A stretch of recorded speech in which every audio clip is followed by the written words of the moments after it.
Hello and welcome to the Juan on Juan podcast. This is the third episode. I'm your host, Juan.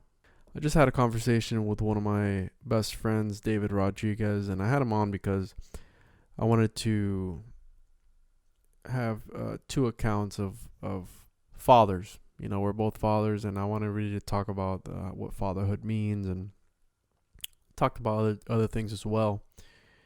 And it was a really nice conversation, and we really dove deep into what it's like and how it changes your life when you're a father, doing what you got to do in life to provide for your family, or you know, making that jump to the next level. Being a provider and the head of a household, because we both have families, and there's nothing you wouldn't do for people that you love, and just really having that unconditional love when it comes to loving a child and what that experience can be. And it's just sad that some people can't experience that or won't experience that. And we spoke about our personal lives and experiences, you know, growing up, having fathers that weren't necessarily 100% there, in the affection or the emotional aspect of things, but there, you know, my father was always there for me as far as providing. But you know, when I became a father, I never had that experience of playing with him and playing catch and all that stuff, you know, being involved in sports. And when I had my son, I wanted to really give him that, because you always want to give to your kids what you didn't have, obviously, if you can. And everybody's dealt a different card in life. And like I always say, if life gives you lemons, you make lemonade, man. You don't sit around and not do anything. But there's always that deadly cycle, what I call the cycle, that people, they don't make that next jump. They don't take that next step. They don't because they either don't know how to, or they're afraid to. And you know, what did you bring to the table at the end of it all? What are you going to be remembered for when it's all over? Because again, if not, we're just forgotten. You know, people will mourn your death or whatever when you pass on to the whatever it is, the afterlife, or I don't know, whatever's beyond the beyond. And again, so people don't take that jump and they stay in this cycle, just doing things over and over. And it's understandable, because guess what, man? Everybody's got bills to pay and places to be. And I feel that everybody should do something creative in their lives and really just take it to the next level. That's why I look up to these big names, Elon Musk, Jeff Bezos. Say what you want to say about them, but they're geniuses, and they're so out of their time, and they really took it to the next level. And it's like, you can do the same thing as long as you play your cards right. Anything is possible. So it was a really refreshing conversation. I enjoyed it. We're going to be doing it again. But here's Chocolate Thunder with David Rodriguez. And we're live. Right on. All right. So what was that you were saying about coffee, David, that people won't recognize, or people will recognize the difference? Well, a lot of people call me a coffee snob, which I think that's just a fancy word for prick that thinks he knows a lot about coffee. Which I think I consider myself a prick who knows a little bit about coffee. Right on. That's deep, dude. I my only problem is, you know, I'll enjoy a good cup of coffee, but I've been diagnosed as being lactose intolerant. But the way I was diagnosed was that uh, at my baby shower, my fiance's old boss was a doctor, and I just sat down and talked to him. I said, "Listen, man, what do you think this is, doc? You know, do you think I'm lactose intolerant?" Because to that point, I was self-diagnosed. Mm. And he was like, "Oh, well, what are your symptoms? This and this and this." And I was like, "Yeah." He's like, "Yeah, dude, you're lactose intolerant." So, you know, I love cookies and cream. And again, I love ice cream. Milk is milk tastes amazing. I think the taste of milk is awesome, but when I drink it, dude, it's good going in, and when it comes out, it's not a good time. Yeah, it's Once like Terminator Salvation or some shit. yeah, I'll have a good cup of coffee, but dude, as soon as I have it, bro, I just gotta go to the bathroom, and it's like, But that's the problem though. You're drinking coffee with milk. You're doing it all wrong. You haven't had a good enough cup of coffee to enjoy it black. If you had good coffee, you can enjoy it black. And everybody says the same thing. Oh, it tastes all the same. Fuck you. No, it doesn't. well, I've had black coffee, but I Ah, don't see, remember if it's you haven't had good black coffee. I'm drinking good Colgers, black. bro, No, Colgers. no, see, that's where you're all wrong. So, but some of the best coffee is always like the single origin, lighter, you know, medium, sometimes roasts. So my favorite are anything like an Ethiopian, Burundi, sometimes Ethiopian. yeah, Ethiopian origin coffee. Never heard of it. They make a mean fucking cup of coffee. Um, but yeah, things like places like that. I mean, this one's Costa Rican single origin, and this one's actually pretty good. It's I believe it's a more medium roast than anything. Um, but I drink a lot of local coffee here. Raleigh, where I work a lot in, they actually have a lot of coffee roasters there that actually do really good work over there. So I buy most of my coffee um, from there. It's like beer, man. So many different types of coffee, so many different types of beers. It's crazy. That's the thing too, is that people like light beer. People always, you know, they don't really. I don't think they take enough time to, at least understand and enjoy and appreciate the craft that goes into making beer or making coffee, because it's a process and it's an art form. So if you don't like in a way respect the product itself and what it took to make that product, then you're fucking wasting your time. You're always gonna be like, well, I don't see the taste. I don't see the difference in taste. Damn, dude, you're going deep. And it's all about a cup of coffee, bro. Hey man, So I'm pretty serious about when it comes to I try to explain this stuff to people. I travel a lot, and I travel with coffee with me. I have like a little lunch box that I put all my. I have a scale and hand grind. Yeah, a hand grinder. Uh, what? I bring an AeroPress with me, and my vacuum sealed packet of coffee. I bring that with me. Um, so before we get deep and talk about coffee and stuff, this is a question that you're not going to save yourself from, and it's a question that I ask everybody who comes on the podcast. Sure. Um, who is David Rodriguez? Uh, David Rodriguez is a coffee snob, first and foremost. No, David Rodriguez is that's a tough question.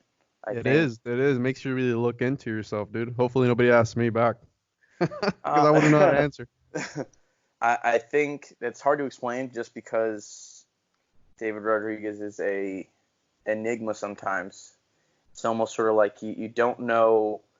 It's like you're expecting David Rodriguez to say something absolutely just out of the ballpark because that's how he is. But then again, you're like, crap, I don't know what he's gonna say. So David Rodriguez is erratic and enigmatic. I'm rapping now. No, he's you're stumping me already. So yeah, Well, we go David. deep, bro. Yeah, yeah. We're deep in my psyche here. I'm about to break out in tears. David Rodriguez is a father of two. Nah, he's a David Rodriguez is a guy who likes to push limits, scares himself because he's curious, enjoys other people's presence, and so on and so forth. Um, there's not much to David. David's pretty easy to understand. I like how I'm talking in the freaking third person Yeah, that's because awesome. I'm feeling myself just talking about myself. So that's what it's all about, dude. It's like what you were talking about. How people don't understand the process, and that's another reason why I wanted to do a podcast because I want to enjoy the process. I want to talk to different people and see their point of view on a variety of topics, man. I've gone to reach out to people, and I've reached out to two people, bro, that are dead.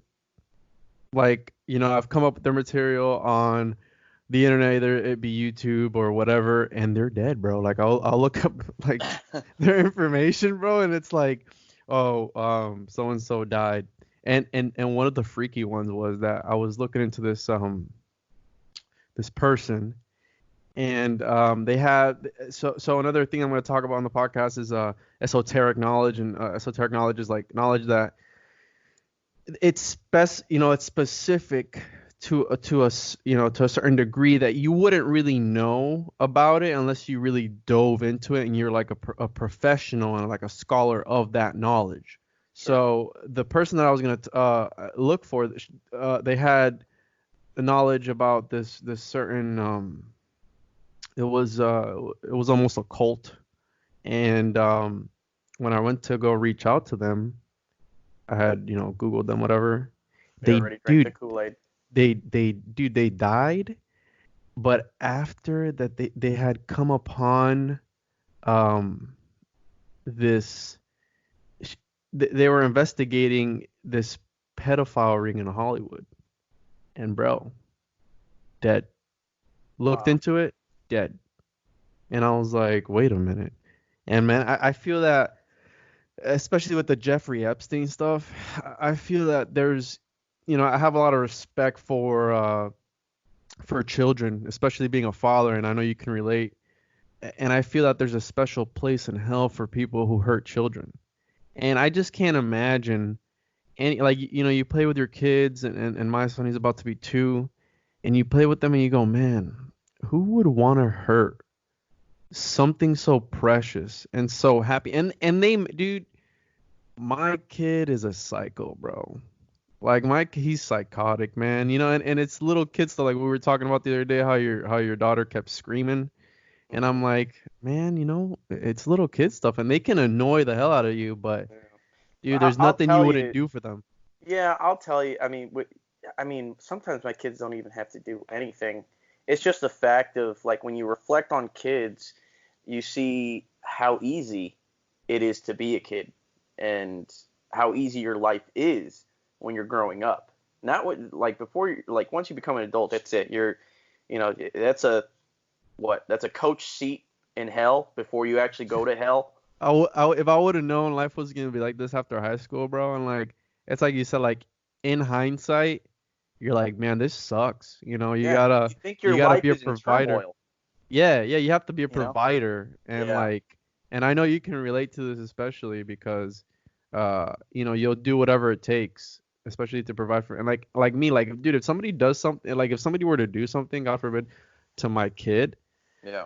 bro, you gotta chop them up into pieces, man, and feed them to Uh, the gators because what else are I you gonna I do? would eat him. I wouldn't even feed it to the gators. I would literally chop him up and eat him And like make a myself. sandwich? Yeah, and make a damn bologna and Greg sandwich. Yeah, bro, Yeah. it's crazy, and I feel that especially with I feel that society nowadays is so sensitive to all these different groups, if you know what I mean. Yep. Especially with like with what happened with Dave Chappelle, his special. And if everybody, I feel society walks on eggshells. And I know there's been a lot of talk about accepting like the pedophiles, Yep. and like, oh, it's not it's a disease, or whatever they're calling it, or it's a way of life, or it's something. I don't care what it is, man. Yeah. And like these people, and again, I go back to Jeffrey Epstein because this guy, whether he did it or not, people who aren't into conspiracy theories already know this is like a conspiracy theory, Right. and it's like whether he did what he did or didn't, even if you have connections Right. to like if you're hanging out with me, dude, and somebody tells you, hey, dude, this guy did this, already like that connection, it should already set off like red flags. Yeah, I Like, think you know, it's definitely like with a lot of rumors or conspiracies that go on with people, accusations and things. Like I believe 9 times out of 10. there's some truth in there. Exactly. Exactly. So whether he did it or not, he has some involvement in it, you know? Because 9 times out of 10, it's like, okay, your name is included in that sentence. And not just And one time, it's like a yeah, bunch of times, you know. right. And it's like, it may not be true, but God damn it, you probably had something to do with it. Yeah, yeah, I agree.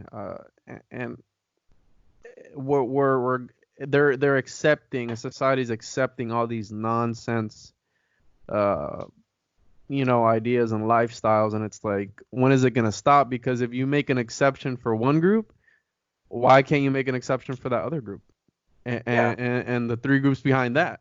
I mean, I mean, You're a a lot hypocrite. of yeah. There's a saying in like stand-up comedy. I don't remember what comedian said it, but it's either all okay or none of it's okay. Yeah. You know what I mean? And that I think is, I mean, that can't be any more true statement. Whether I mean, everything's you can find a lot of comedy in tragedy, and I think that helps a lot of people. Um, you know, get through a lot of stuff. Um, Well, that's the thing, dude. What was I gonna say, dude? Yeah, we were talking about the pedophiles and stuff, but you know, again, that's where society's headed, to where they're accepting all these different ideas, and when is it gonna stop? yeah. I mean, I remember on like I remember on Facebook, I posted something, uh, not targeting any specific group or anything like that. I just thought it was hilarious because you read something, you're like, that's pretty funny, you know. Yeah, a I, meme, anything. exactly, yeah, and it made a certain people, I guess, feel some kind of way, and I ended up getting called a transphobic person, and it's like, hold on a sec, I watch tranny porn all the time. There's no way I'm transphobic. There's no way, you know. But you Check my know, Pornhub history, dude. yeah, yeah, I support them all the way. Yeah, I But don't judge. I don't judge people based on what they believe. Again, if and I've had, on this podcast, I'm gonna have some people with different ideas, and I feel that if as long as your ideas don't directly hurt anybody, it's like they're why do we have the freedom of speech if you can't say what you want to say? I think it comes to the point where people are imposing is Yeah. when it starts getting muddled, where it's like, one, you need to start calling me Tabitha from now on, and I'm forcing you to call me a woman, and if you don't like that, then you're a bigot, transphobic piece of garbage, and I piss on you, you know? Again, I mean, if if I meet somebody and they tell me that, I mean, me and this is my personal opinion, I would respect that. Now, have you seen that guy in GameStop? Yeah, That video in yeah, GameStop is like, yeah, sir, it's a ma'am. You right. know, it's a ma'am. He's like going, like, people feel like it's some type of privilege. And again, I know, well, again, I don't know. I don't know how it feels to be in those people's shoes, but to be oppressed. Um, but racism is still very alive. in the world. But I was actually having a conversation about somebody uh, today about how your kids are a product of their household and where they come from. So if your kid's a piece of shit, where'd it come from? Because you look at kids and I'll sit down and I'll watch my son play and stuff like that, and they don't do they're sponges, man. They don't know anything. That they pick things up from what they see. So when it comes to racism, like if you see somebody racist, or it's like where in their life did they get influenced to be this way? Hmm.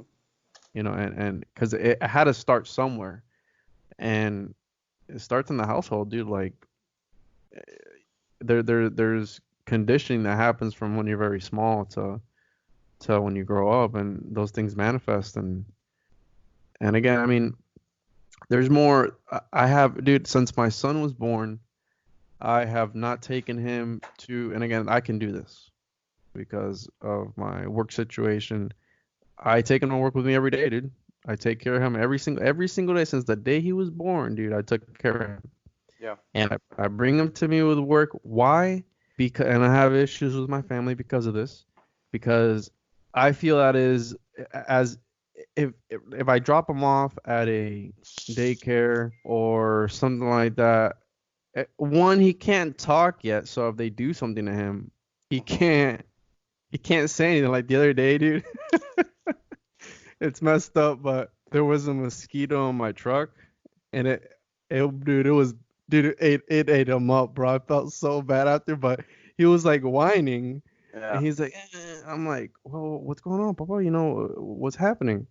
And whatever, we got to work. When I opened the door, dude, he had like so many bites all over his face. It looked like he had chicken pox. And I was like, Oh, damn, dude, the mosquito. It's like they're kids. They don't know yeah. to Yeah. like just hit the mosquito and it's gonna go away. But it's stuff like that. Yeah. Like that's a mosquito. Imagine a person. Oh, yeah. For And sure. there's so much evil in the world. And the issue that I have with my family is they're like, oh, but why don't you leave him at my house with so and so, and I can watch him. It's like, listen, if you want to watch him, you come to my house. Because guess what? In my house, I control who comes into my house For sure. and who doesn't come into my house. Hmm. Now, I don't know who goes to your house. Oh, no, it's going to be just so and so here. It's like, yeah, but anybody can just come. I just don't. It's not, Yeah. it's not you that I don't trust. And, Yeah. and dude, I've had issues with my family because of this and like fights. Yeah. And, and again, and not until you're a parent will you know what that anxiety. And Yeah. it's like sometimes you get mad at your parents for like, being overprotective, but it's not because especially nowadays there's so much evil and I know you talked about social media. Social media is so toxic and there's so much garbage on there, dude. And I took a break from social media for like a month, 2 months, and it was amazing. I Yeah. not have first of all not having it's an addiction, dude. It's an addiction. And not having to check social media every 2 seconds was awesome, but I had to get back on because it's a powerful marketing tool, and if used correctly, uh, it's a good thing. You can grow your brand, grow your product, whatever it is, and essentially it's free. Obviously there's things you can pay for, but it's free if you know how to use it. Yeah. And I just feel like a lot of people waste their time, dude. Like Yeah. another thing going on now is like everybody's texting and driving, bro. And especially being here in Florida, dude, I see like all these motorcycle driving schools to get your license to drive motorcycles, and I'm like, do you have a death wish, bro? Like everybody that I've known Yeah. who drives a motorcycle, something has happened to them eventually. Yeah. Cause and it's not even because they're bad at riding a motorcycle. It's because like I even when I've had friends who drive ride motorcycles and stuff, and I'm like, dude, you just got to be careful. He's like, oh, I'm like, I don't it's a care about lifestyle, you. bro. You wouldn't know. They get mad at you because you tell them Yeah, don't drive a but motorcycle. I'm just You can like, do whatever the hell you want. it's not you, man. It's the rest of the world I don't trust. You know, some guy could be watching Pornhub while he's trying to make a left turn. Next thing you know, Yeah. he slams right into you. Yeah. You And I know. see it all the time, dude. And people don't even hide it anymore, man. Like they'll like legit be driving, like scrolling through like Instagram or like Facebook, and I'm like, man, what are you doing, dog? Like, Yeah. What is that? You know what? Where's the police when you need them? Right. Like today, I was driving behind some guy who was driving like an asshole, man, and I don't my my fiance she likes to road rage a lot, and I tell her I said, listen, we're in Florida, and the reason I don't road rage is because uh I conceal carry at all times. Everywhere I go, dude, no matter where I go, unless it's a courthouse or somewhere federal, Sure. I got a gun on me. So guess Hmm. what? If I provoke somebody and they threaten me or my while I'm in the car with my family, Yeah. it's like, dude, I, I'm gonna have to shoot this person because what else are you gonna do? Yeah. Or if they have a gun, it's like, what are you gonna Cowabunga do? it is. Yeah, bro. I got a funny story. My cousin and when you first get into a hobby and you're like all about it, dude. I'm that kind of person. I'm better now, but I was really impulsive. Like if Sure. I like something, dude, I Oh, bought I it. remember. Oh, I remember. If I was into something, dude, and again, it comes back to that thing that you said. It's either 0 or 100 because my dad's always taught me if you're gonna do something, you got to be numero uno. Yeah. Because if you're not first, you're last. You know what I mean? Like that Right. kind of stuff. So like every time I get into something, and that's another problem I have that I don't ever, go through with it 100% because like you talked about a craft. How long does it take to master something? It takes thousands of hours to master something. And so when you first get into a hobby and you're like all about it, yeah, dude. My cousin, bro, he he got into guns, right? And I got a bunch Mm. of guns, dude. So he's like, hey, dude, what kind of gun do I get? This and that, blah, blah, blah. I want to conceal carry. I'm gonna get my permit, all this stuff. I'm like, yeah, dude, right on. But I told him straight up. I said, listen, man, if you're gonna get your concealed weapons permit, you gotta change your way of thinking. Because I believe in the Second Amendment, but I'm not hardcore America. Nobody touches my guns. Nobody touches my guns Yeah. because Right. because bro, imagine all these different governments. Like for example, Hong Kong, dude. Those people couldn't do anything, man. What Yeah. the government was, dude. The government was ramming them, dude, like back and forth. And guess what? You got to sit there and take it. So that's an insurance we as Americans have, and that's why the government won't ever mess with us because of that. Right. Because dude, the amount of guns in circulation, it's like 3 to 1 for the government. You know what I mean? So Yeah. don't ever mess with us. But I believe that we need gun control, and the reason I believe we need gun control, and again, it's because of people like my cousin. He one day he got his gun. Dude, this was a week after the week after he got a gun. He was like, dude, the crazy. He texted me this long text, and he thought I was gonna like fucking pat him on the back. He's like, dude, uh, man, I had this guy, bro. He was trying to ram me off the road, dude. So I opened up my sunroof, bro, and when he cut me off and he wouldn't let me go anywhere, I opened the sunroof and I let off a warning shot. I said, you Oh did what, my. bro?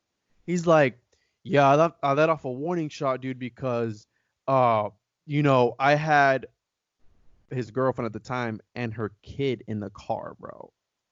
I Yeah. was like, are you stupid? Do you think this is the wild, wild west, bro? I was like, dude, people go What? to jail for that, Oh yeah. for Oh warning yeah. shot. There was some lady who was getting like followed by her ex or something like that, dude. And this guy like had locked her up and like in her house or something, dude. And she fired a warning shot like in her house or something crazy, Right. something more legitimate than Yeah. than he cut me off. And I Yeah. was like, dude, what are you doing, bro? Bro, Yeah. I went in on my cousin, and Oh like yeah. after the fact, he was like, "Damn, dude, you're right, man. I messed up, dude. It's not gonna happen again." I go, "Yeah, bro, because he didn't even have his concealed weapons permit, and he's like, "Oh no, I was in my car." I said, "Yeah, but do you know the law Yeah. when you carry a weapon in your car? There's the three step. There's a three step. You have to have the gun in the glove box, the magazine in the back, and there's 3 steps. You have to get the gun. Step number 1, you have to put the magazine in the gun. 2, and you have to physically think about shooting the person. 3. So it's intention, you know. Mm-hmm. You know, you physically were conscious of what you were doing when you shot this person. This dude didn't even have it. He had the gun loaded in his glove box, and he was like, "Yeah, dude, I fired a warning shot." And it's like, "Yeah, why'd you do that?" "Oh, because I had the kid and my chick in the car." I was like, "Oh my goodness, bro." That's even a worse reason Yeah, to I let off the know. I warning. was like, trying to be a hero, dude? You think you're a Yeah. cowboy? This is the old time. No, bro. You go to jail for that, bro. Because that guy, apparently he sped off. Mm-hmm. That guy can come back and be like, this guy threatened me. Well, all he had to do was just slow down, get his license plate, and then boom, That's what cops I are at your tell doorstep, people. and it's like, That's what I tell people. But it's like, yeah, when people argue with you over the internet, you know, why don't you keep that same energy when you see me in person? You know, bring that same energy to the table when you see me in person. They don't. right, Because why? Because they feel safe. You know, it's a psychological thing. It's right, like when I go fishing, bro, and I can be out on the lake, and it can be, you know, it can be blowing 25 miles an hour, and my boat's rocking back and forth, and I have no footing, and there's just, you know, it's a big lake, so it's, you know, you got waves, and I'll be good, dude. You know, I won't get motion sickness. Now, put me on a boat in the middle of the ocean, and I get seasick as hell. And I love fishing, dude. I love fishing. But it's something about me being out in the middle of the ocean and me knowing that I'm in the middle of the ocean, and it can be calm, and I get seasick. And I yeah, hate it, bro, because I love fishing, and I love and you, I mean, you catch the big fish out in the ocean. mm-hmm. But I can't, man, I can't go out fishing out in the middle of the ocean because I get seasick. And it's embarrassing since I'm a fisherman. It's like what? You know? Yeah. But you know, people, dude. I know you and we've talked about this before. What is it that you what is it that you do for a living, bro? So people can know that the person who is the person who installed that 5G that's gonna burn our brains out making So, you.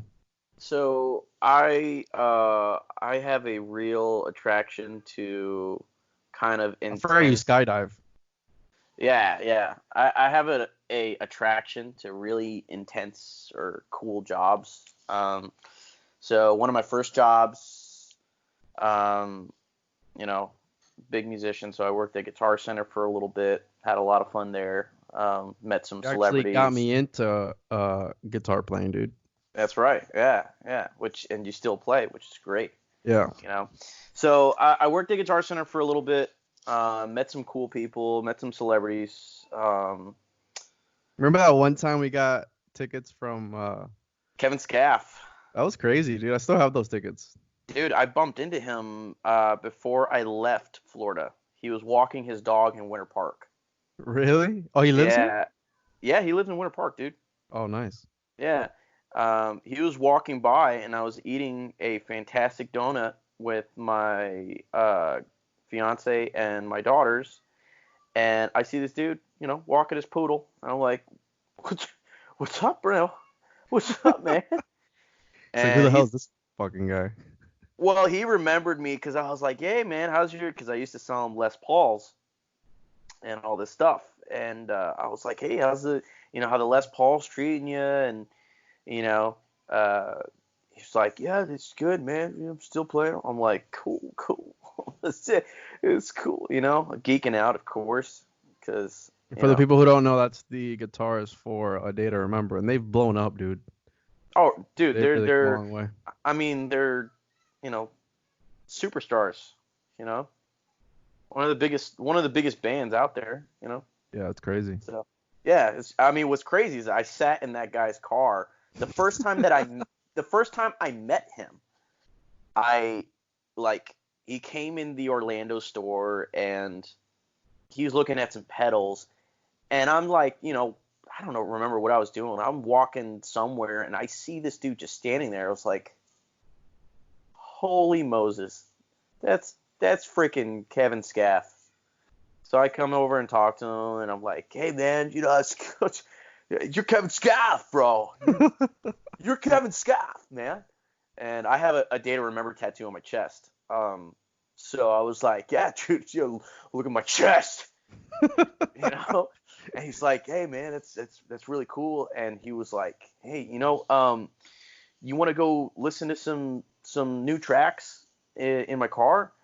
And Dude, if that would have been another person, like, that would have been so weird. oh yeah, I would have Hey, been dude, like, you want to you're come listen to my mixtape in my car? Like, yeah. no? It's called you like taking my dick in your mouth, you know? Yeah, you know. So I'm like struck with like, and on top of that, I'm still working. So I'm like, fuck my shift. I'm going in this guy's car, you And you know? just went outside. Yeah. This kid's like, excuse me, sir, can you help me? Move out of my way, you know? No, but he invited me up to his car, and of course he's like, hey, I need to see your guys' cell phones, just make sure you're not recording, just in case. Sorry. I'm like, yeah, that's totally cool. So I'm sitting in the passenger seat of this Audi next to freaking Kevin Scaff, listening to, unreleased songs on the new album. Like, what is going on? I That's cannot dope, believe. dude. Yeah, I couldn't believe it was happening. I was like, Jesus Christ. So then I get his number and all this stuff, and and that's when we texted him the same day of their show, and he got us some tickets to go see Yeah, him. that was really cool of him. Yeah. So but anyways, yeah, that was my first cool job, and then after that, I worked at Universal Studios. Oh, I I forgot was about that. Yeah. I was a performer at the Superstar Parade. Um, which was super cool as well. I played 4 shows a day, and that was a lot of fun. And that kind of ended there. And then from there, I got a job at a parachute company uh, not long after. I'm kind of skipping through other jobs that I've had because they're really not like as important, and I really worked at the place for The dishwashing at Hooters. no Outback Steakhouse. Oh, that's right, Outback. Yeah. But then I got a job at this parachute company. Shout out to Strong Enterprises. Um, I got hired there to scrape tape off of old tape off of tables. I literally had a paint scraper, some Goo Gone, and I would scrape tape for 40 hours a week. Damn, dude. And that's literally what I did, you know. Um, so Uh-oh, somebody's not happy. yeah, so that's what I did, and I boss at the time was like, "Hey, you're too smart to be doing this. We're gonna get another bonehead to fucking do this." They ended up firing that guy like 2 weeks after they hired him, which could have been me, but I was smart. So then I moved up, into sale or shipping and receiving, then into sales, and then I kind of really got into. I love working with my hands and figuring out how to do things, and I ended up being a parachute rigger. And it's pretty much parachute rigger is pretty much the guy who packs your parachutes. How long does that take to pack a parachute? It depends on what it is. If we're talking about like a tandem, parachute that holds 2 people, that will take, if you're really good, 30 minutes to an hour to pack one reserve parachute. Yeah, it's very somebody's life is literally in your hands. yeah, I've saved 3 people's Somebody's lives before. stupid enough to jump out of a plane. That person's life is in your hands. Yeah. So I've saved 3 people's lives before packing parachutes, and it was pretty nerve-wracking before I had saves, because Sorry, I'm eating very delicious banana bread at the moment. So it's nerve-wracking when you don't have a save for the first time because you're packing so many parachutes and you're like, yo, I hope I'm fucking doing this correctly. Yeah. You know, I mean, even though there are manuals for every parachute that you pack, there is a manual that you have to follow, blah, blah, blah.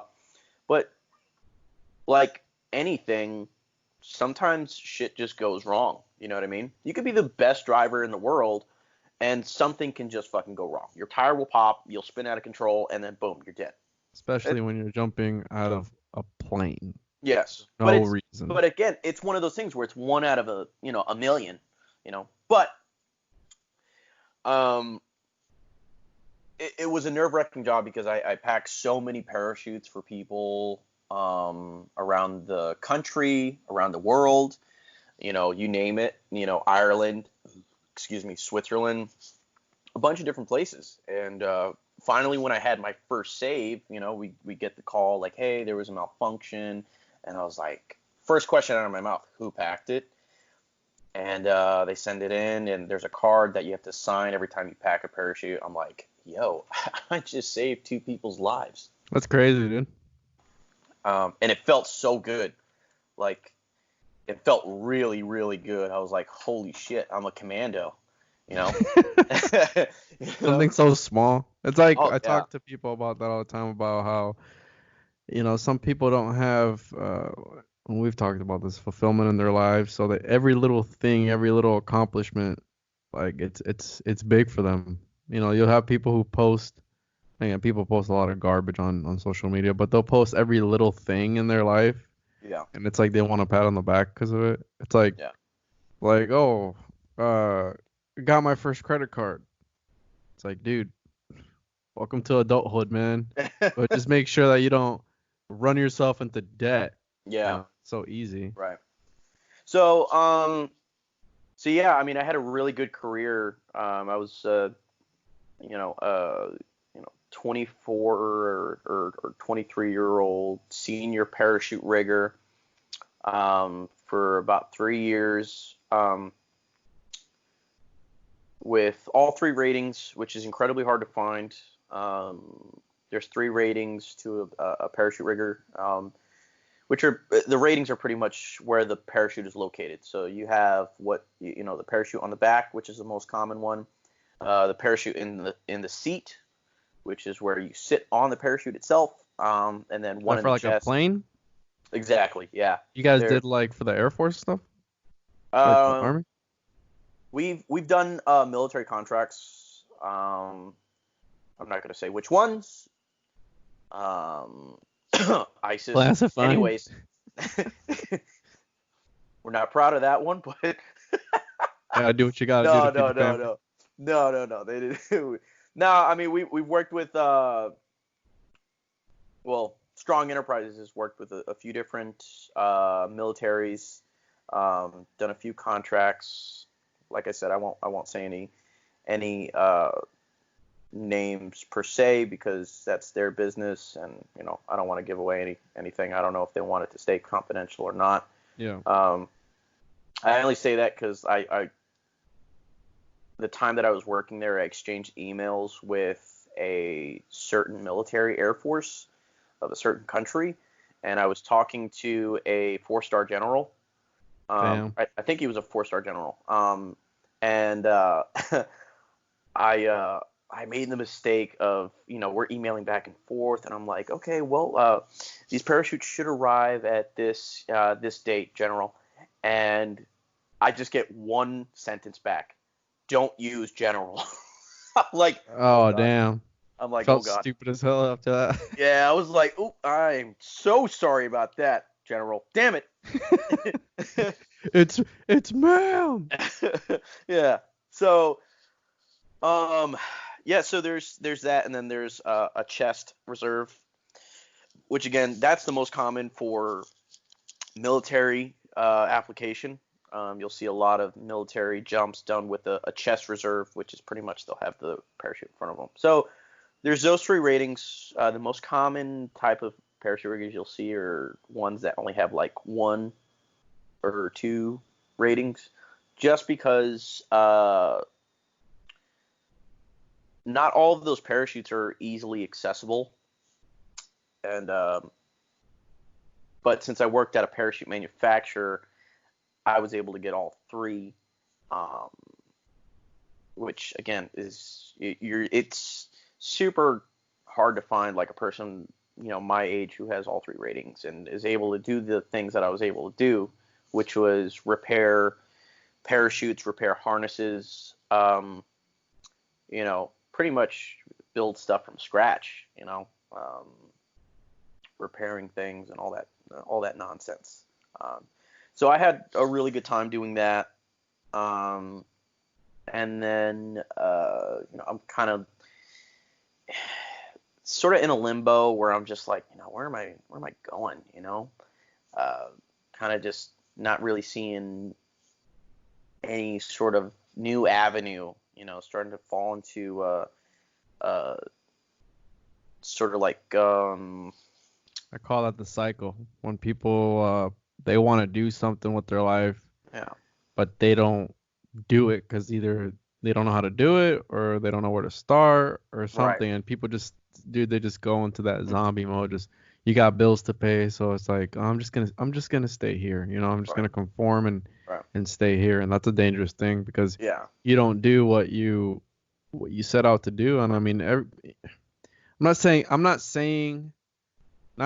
money is everything, but I'd rather money amplifies your problems. And what I mean by that is that I'd rather, because you see all these celebrities that kill themselves. And so obviously money doesn't buy you happiness. I know it doesn't. But wouldn't you rather be financially secure and like have that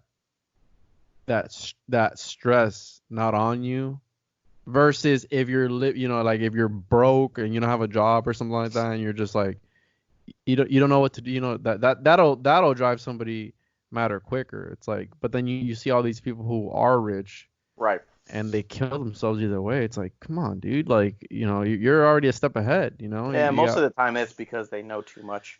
They got to be taken out. Maybe, who knows? But anyways, yeah. So I was gonna go into the Navy. I took my ASVAB. Wanted to be a Navy SEAL.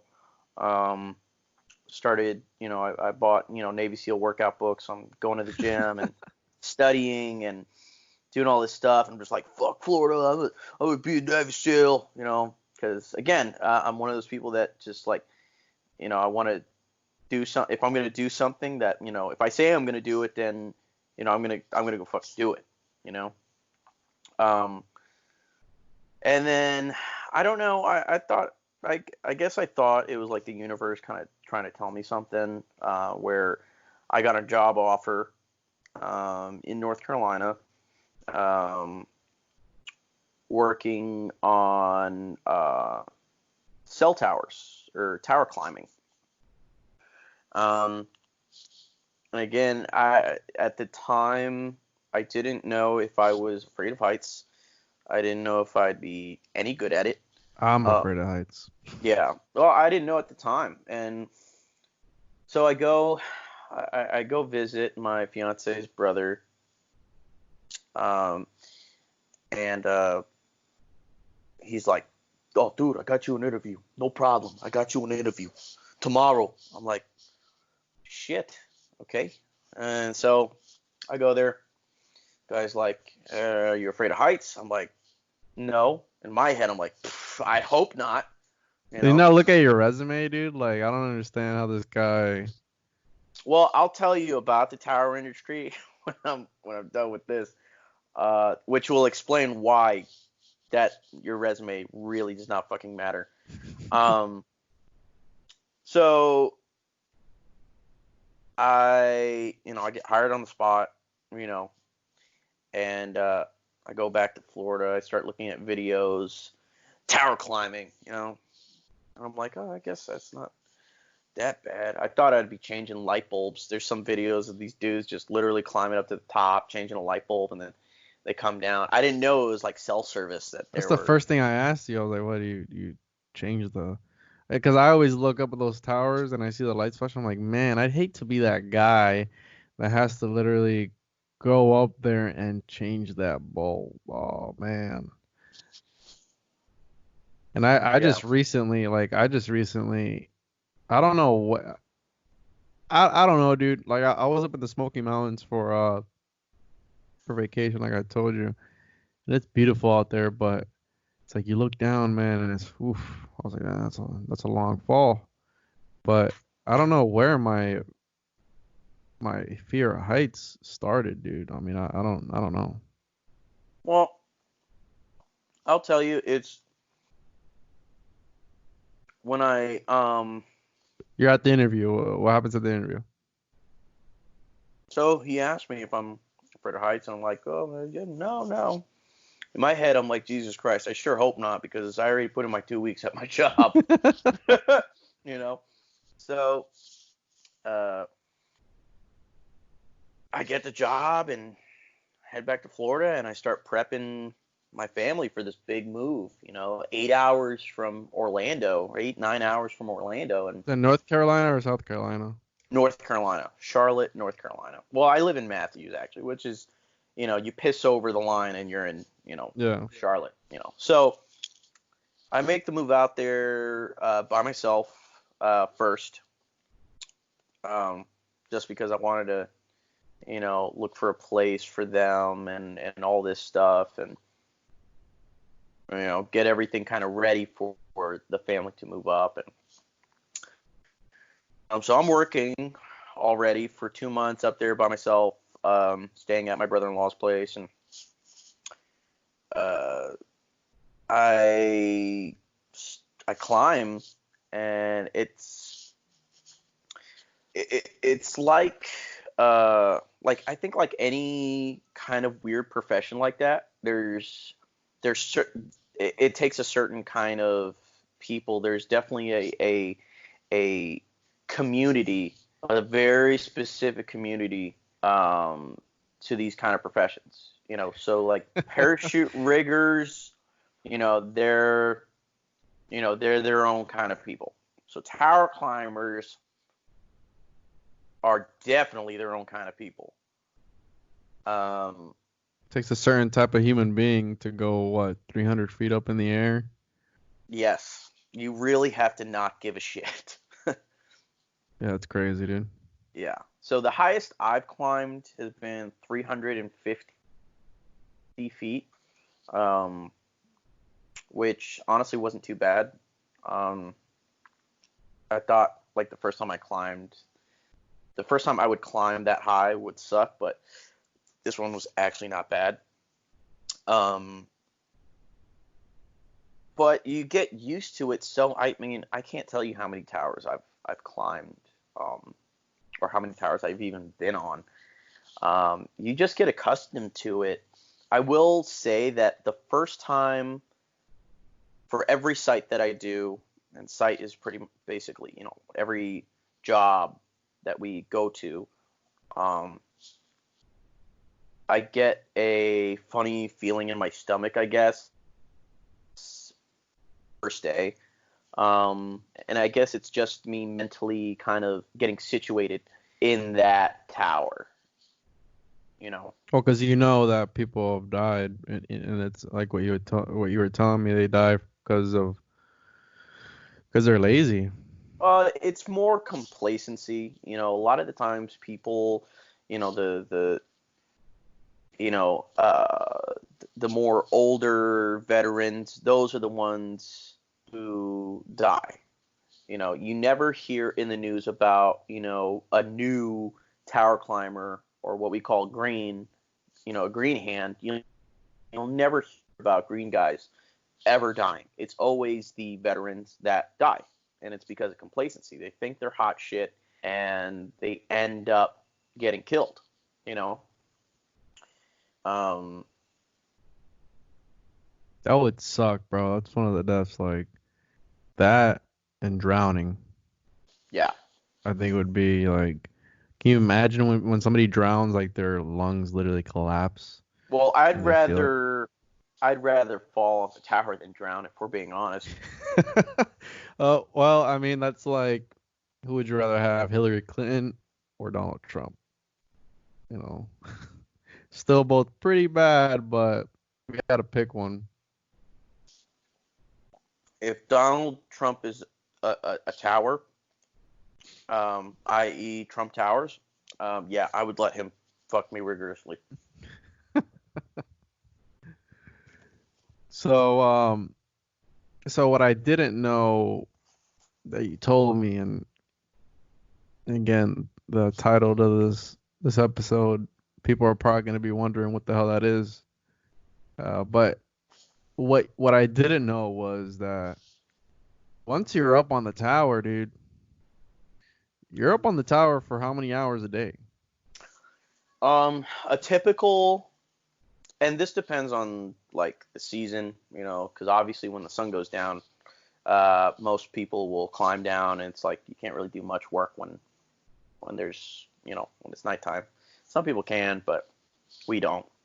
But a typical day will, I'll be up in the tower for at least maybe 10 hours, 8 to 10 hours probably. And you're not. What do you have like a lunchbox you take up there with you or what? Not really. I've had a Chick-fil-A sandwich in a tower once, and it wasn't too. I couldn't enjoy it, because it was like, man, this Chick-fil-A sandwich is great, but it's like, shit, my legs are dangling, and I hate this, Yeah. Because it's like, yeah, I want to sip of my drink, but I'm scared about it falling off a freaking tower, for Christ's sake. That's like when you're texting me, dude, and like I know you're working up on a tower. It's like, that's why I asked you the other day. I was like, dude, do you have like a strap or something on your phone, bro? Like, knowing my luck, I dropped my phone and it would go crash down. The thing is that since I started this job, I have the reflexes of a fucking mongoose. Like, I can catch things so damn quick. Knock on wood, I've never dropped anything off a tower, and I've been doing this for close to like 8 or 9 months. And I literally have the reflexes of a mongoose. So, again, knock on wood, I'm not, when I have a specific way that I hold my phone when I'm up there, just to ensure that I don't drop it. I have a rule: 2 hands on the phone at all times. I never take a picture, or I never use my phone with just one hand. But anyways, yeah, I don't usually eat on a tower. Sometimes I'll take these little peanut butter packets, otherwise known as nut butter. Don't like to use that term. Dude, you know what they call the sunflower seed, the inside of a sunflower seed? You know it's called a nut meat? Sunflower nut meats, bro.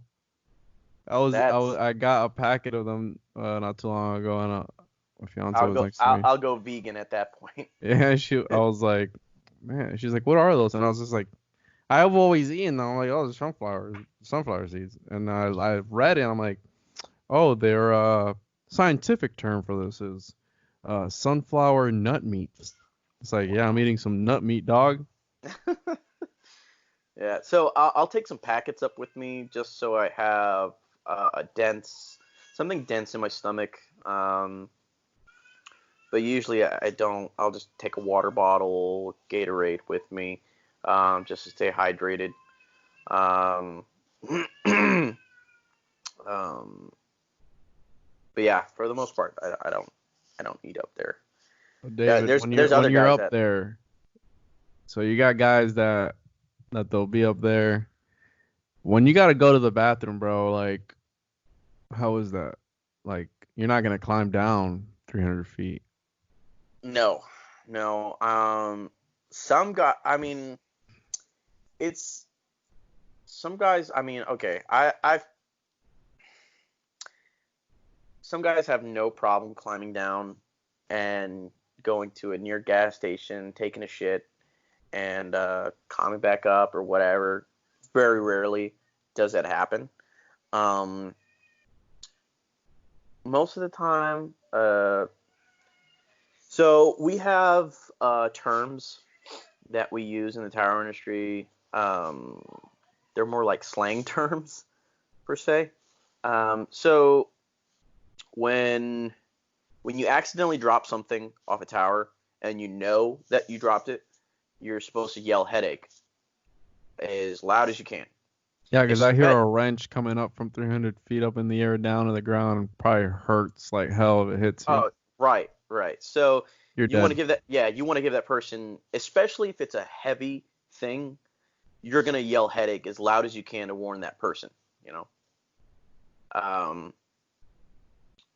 Or if you're throwing something intentionally off a tower, you're yelling airmail.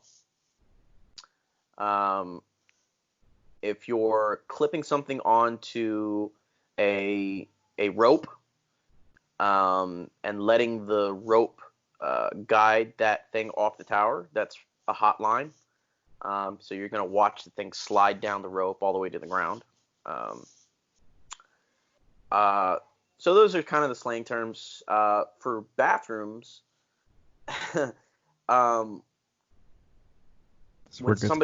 when somebody has to go number one, you will radio in, hey, where is everybody? Oh. You're stuck with that one guy. Damn, man. So this guy again. Yeah, so you'll get somebody who goes, oh, well, everybody's inside, or people are outside. Let's say people are outside, and they'll. How many people climb a tower at a time? Most of the time it's just two dudes, sometimes three.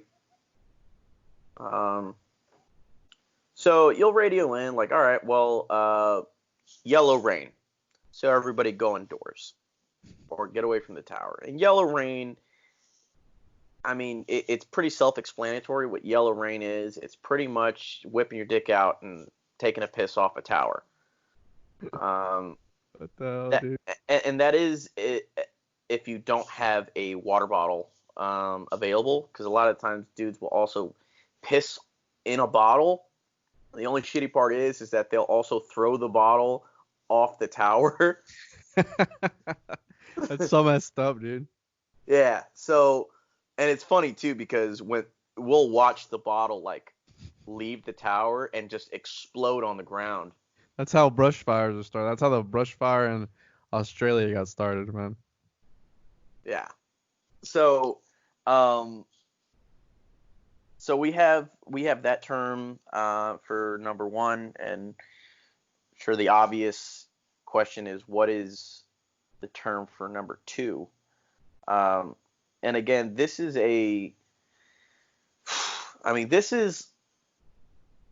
like if all else fails, you just ate a bowl of chili, you drank, a 16-ounce cup of coffee, and, you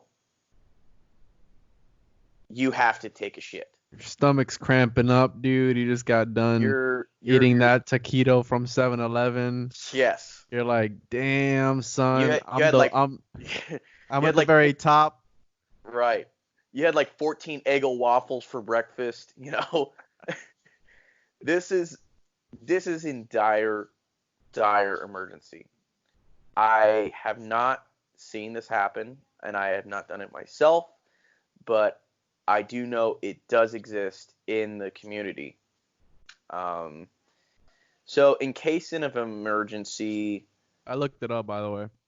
Did you really? The real thing, yeah. It is a real thing. So in case of emergency, when you you desperately have to make number two, you need to radio in Chocolate Thunder. And Chocolate Thunder is exactly what it is. It's when you have to take a shit off the side of a tower. Damn, dude, that's rough, man. Like, I can't imagine that, bro. Like, I can't imagine it either because imagine you're wearing a damn harness. Yeah. So you got your ass hanging out of your harness trying to take a shit. Dude. 300 That feet off the ground. the guy that does that, bro.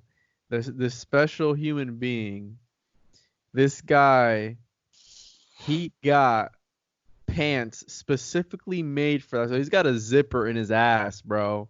And I know for a fact, because like you said, you have a harness on. There's no way, bro. There's no way, dude. But Like, how what are can you you gonna do? also how can you also live with yourself on that tower knowing that you still got shit on your ass? You know? Yeah. Oh, dude. Can you imagine like staying up there another 5 hours and you just reek of shit? Oh man, dude. I I, didn't would- even I, think about that. I would just be like, Gary, you gotta climb down, dude. I can't take it anymore. You know? The wind is blowing this gust of just diarrhea stank. Imagine he wipes and he goes to throw the paper and it just like the wind just picks it up and smacks it in your face. Oh God. It's But I messed mean, up, man. I mean, tower climbers are definitely accustomed to taking shits in the woods. They're pros. They're pros at taking shits in the woods. They're very, very good at it. They know the best spots. They know where to go, how to go. They know what to look for. They know what they know all of the features that go into the perfect shitting spot. You know. I've taken a shit in the woods once, and I didn't like it at all. I felt so out of place. What technique did you use though? Like, did you like squat down? Did you put your back up against a tree? Like what? Because it matters what technique you use. You know what I mean? I found a perfect spot because it was like a little hill that I could hide behind. And I was also able to look over the hill to make sure nobody was looking or coming this way. So, yeah, I was right behind a hill, and again, I guess humans are, they're supposed to squat when they take shits because I guess it's easier, it's easier for it to come out, I guess. The fecal matter. I can't believe this is what I'm talking about on my podcast, dude. This is it's monumental. It's very, very monumental. But yeah, it's so odd, but it does exist. People do. Tower climbers are definitely really great at taking shits in the woods, but it does exist that shit does fly from the sky. So what we've learned, Chocolate Thunder, and what we've gotten from this podcast, because again, one of the things I want to bring to the table when I do a new episode is new knowledge, and I feel like this is a great. Well, what we can take away thing. from this conversation is that whenever you hear if you hear from a distance Chocolate Thunder, you better run. You know what's going down. Run for shelter, run for your life, because there's a chocolate snake heading your way. Either that or a peanut butter jelly sandwich. You accidentally drop it. Imagine just sitting at the bottom of a tower, just hanging on, just get smacked in the face by a peanut butter jelly sandwich. What's the worst? I've had my tools peed on before. Yeah, that sucks, bro. Some guys peed on my. Yeah, some guy yelled, yellow rain. I go inside and I come. He didn't even give you time to go in. He just chocolate or what the hell's it called? The pee. Yellow rain. Yellow rain just starts pissing immediately. Like, dude, come on, man. Yeah. It's like they didn't call for rain. There's rain on me. Oh, it smells like asparagus. It's messed up, but that it just comes again. It comes full circle to what you'll do to be able to provide for your family, and again, going out and doing something that, because again, dude, at the end of the day, it's all about your kid. Like once, what people don't understand, this is why I hate, like what you were talking about when people talk about, oh, my dogs are my kids. Like, no, they're not. No, they're not. Like, let me tell you something. If I pulled out, a 1911 handgun and pointed it at you saying, would you take a bullet for this fucking Rottweiler? your ass better say hail to the no. Yeah. Because I guarantee you some people would be like, oh yeah, I died for my fucking dog. I would die for that. It's like, why when you release it, why does it run away? Like, you know? But I mean, toddlers do the same thing too, bro. They just like, dude, my kid when I was up in Tennessee, like this kid, man, if you let him jump over the side of the mountain, he would jump over the side of the mountain. It's like fearless, dude. That's why I feel like Yeah. if you ever go to war with Iran, dude, the front lines is sending a bunch of toddlers, just a bunch of 2-year-olds, bro, because they're savages, dude. Like they're crazy, they're insane. Yeah. You know. Yeah. But how did we get to that part? I don't remember what we were talking about. Literally right before that. About the what you get out of this, as far as I mean, yeah. I mean the job itself. It was like, you know, to your point of, you know, doing what you got to do for your family. I put everything on the line. You know what I mean? I pretty much put all my chips. You know, I went all in. You know, I put in my 2 weeks. I didn't renew my lease. that's And it was crazy, like, bro. yeah. So you can imagine the amount of pressure it was on me, to where it was like, okay, you know, I'm making this big move. I quit my job. I'm not living in the same place anymore. I signed I signed the agreement already saying I'm not coming back. So it was like, this is either gonna work, Or it's and gonna work. or it's gonna work. Exactly. There wasn't no, oh, I can't do this job. It's like, no, you're gonna do this job, and you're gonna fucking deal with it. You know. A lot of people wouldn't be able to do that. Exactly. Yeah. And that's what those fucking dog moms and dog dads won't understand. You know, is that as a parent, you will do whatever it takes. You know, and you know, it changes you. It changes. I learned from being a father of two, you know, that you will literally do anything and everything for your kids. I agree, and you don't know that until you actually have kids. And people will never understand that until you actually have a child, you know. And I try to explain that to people, and you know, I you know, we make fun of the dog moms and dads and all that shit, but I mean, facts are facts, you know. It's people with again, I've got in trouble before on Facebook because, you know, of this whole thing, and everybody who was giving me crap about it, none of them had kids. Yeah, You that's know? usually how it goes. People who don't know anything about something, they usually have the Right, most to say. That's what I always. right. And sure, there are definitely a lot of comparisons.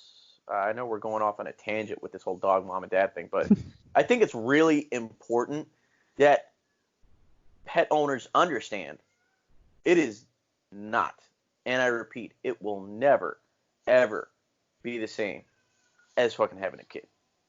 I've actually been thinking about getting a dog, but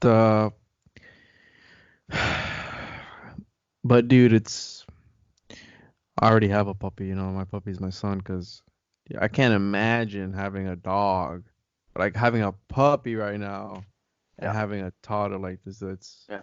Well, you also have to make sure that your dog isn't alert. Your dog, your son isn't allergic, because my kids are no, he's. allergic. Oh, really? Yeah, yeah. No, this kid loves My dogs, bro. yeah. Um. So, uh, your son is 2 years old. He's about to be 2 next month. 2 next month. Holy Yeah, crap. bro. Time fly. That's another thing. Like when you're a parent, you really see where time goes. Oh And yeah. Yeah. I last year, dude, like last year flew by so quickly, and I feel that time itself. it's, things don't feel like the way they used to. Like, for example, like, dude, like New Year's, and again, it's what you make of it, honestly. But I feel like, dude, New Year's, like, literally, I was like laying on a couch and like 12 o'clock rolled by, and I was just like, oh, it's 2020. It's like, you're gonna start all over again. And like me, I'm, being a business owner, like, everything is numbers. So it's like the numbers you made last year, you got to beat them this year. So it's like, damn, dude, I got to start all over again. Like, Right. the first of the year, it's like, boom, zero. Everything is zero. Everything zeroes out. It's like, Right. now we got to get after it again. And Hmm. and we talked about that that cycle that people get into. I call it the cycle. So, you know, they'll stay stuck. The this next year, new year, new me. This is my year, and you don't ever see people change. Hmm. People always do the same thing over and over and over again. It's like, oh no, Right. this year I'm gonna do something, and I feel as if if you're really gonna do something, it's like, like for example, like if you want to start in your life or whatever, do it, bro. Put in Yeah. your 2 weeks, move somewhere else, start That somewhere else. I mean, a lot of people can't do that, exactly. but Yeah. if you have the That's that. opportunity. Yeah. And I think that's what drove me like so much, where it was like doing these kind of crazy jobs. With each job that I did, I think I learned something more about my inner self. You know, um, this job definitely tested my ability to handle pressure and handle fear, because it's a scary job. What I do. It's your heart is racing all the time. You're going up in these crazy heights, and you're staying up there for hours. As a when you're on the ground, you're not thinking about, when you're walking, you're not thinking about, oh, my right foot is going here, my left foot is going here, your hands are at your side. You're not aware of that. It's just the norm.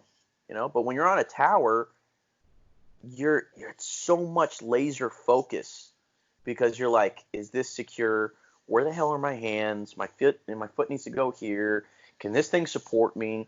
There's so many things and questions that are running through your head, and when you start doing this kind of thing, it really tests yourself, to see if you can actually handle it. Because I'll tell you, I mean, it's scary every single time I go up. I've climbed so many towers, and every single time I'm scared. Anybody who tells you that they're not scared, they're definitely fucking lying, for Yeah. sure. You know, but I deal with it, because it takes a man to conquer fear, or at least understand fear, in a sense, you know, um, which is pretty much what I did when it comes to the job that I do. You know, um, it was something that I had to cope with starting out, because I had to understand that, you know this is going to work or it's not going to work. The one of the first towers that I climbed, it was a giant. It's called a monopole, and a monopole is basically just a giant pole. It's not like a tripod looking tower or whatever. It's a giant pole that you just climb up. And the problem with that is that when the wind starts to hit the pole, it starts swaying back and Oh forth, damn, dude. and that's really not a good feeling when you're, climbing your second tower ever, and you've never felt that way before, and it's 180 feet tall, and it's just like, I radio into my crew lead. I'm like, hey man, this wind is not doing it for me. I'm really not comfortable with this right now, and at this point, I think I'm 110, 120 feet off the ground. And my crew lead just says, hey man, it's just a little wind. It's up to you if you want to come down. But I knew mentally, if I were to climb down that, it would almost solidify the fact that this, like, I failed, Yeah. It was like a Right. personal, you had an inner conflict. Right. And so I had to tell myself, like, you're either going to, you're either going to climb this tower, or, you're failing as a man and a father, And I mean, when I say that statement, I don't mean like dramatically. It's like, you dishonor your family, It's more of just like, you're giving up, you're already 120 feet up. Why are you giving up, Was the wind blowing hard that day? Oh, dude. I mean, especially being up there, I'm pretty sure it was. Oh, it was blowing hard. The thing was swaying back and forth, and I hated it so much. But again, I was already 120 feet up, and I'm like, dude, just go. I had to tell myself, like, you're not doing this for you. Because if I didn't have kids, hell to the fucking no, I would be, I would have been like, yep, coming down. Yep, see ya. Yeah. So I had to tell myself, like, you're not doing this for you, So climbed up, and again, I learned something about myself that day, and it's constantly what I continue to grow in when I do these kind of jobs, these jobs. A job like this tests your confidence, tests your ability to handle the pressure and the fear that comes with,